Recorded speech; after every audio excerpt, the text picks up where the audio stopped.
Welcome to section 3, which I'm calling the starting point, because in this section, we are going to understand all the different financial asset classes that are available to investors.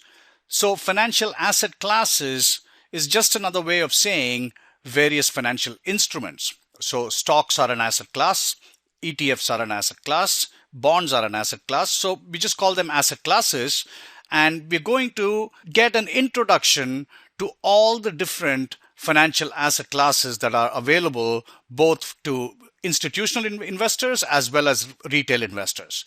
So let's jump right in. And what I've done here is I've put it into 6 different baskets here. The first one, obviously, and the largest one is going to be the equities and equity related products.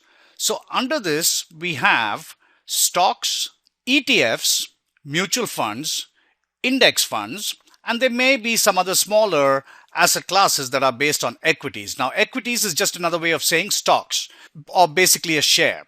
So when you own shares in a company, there are various asset classes that also invest into stocks. So for example, ETFs and mutual funds are pooled funds, and so are index funds actually. And so the first one and the largest one is going to be the equities and equity related products. And this is probably going to be the starting point for most beginners to financial markets, because stocks are the easiest point of entry into the financial world. Then we're going to study fixed income from bonds or CDs. There are also, like we said, there are many types of bonds. There are government bonds, corporate bonds, and high yield bonds, and various other exotic bonds as well. But we're going to look into how the fixed income market works.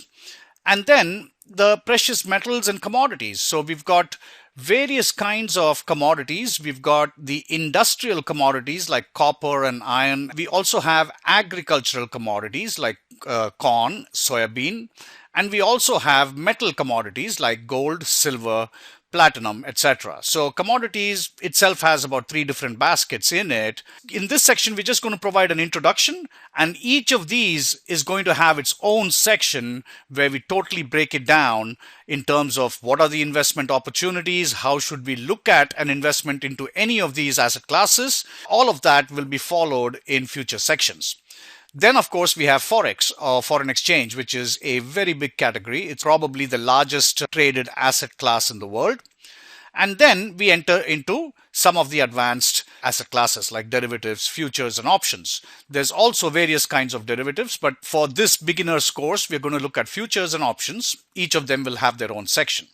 And then we also look at alternative investments, where things like venture capital, private equity, art, real estate, not necessarily a financial asset class. However, it's just there to let you know that there are various other kinds of asset classes as well. Crowdfunding is a very interesting new phenomenon, so we'll be touching upon it. It's got a lot of promise. It's got a lot of potential to grow and also result in a lot of entrepreneurship activity.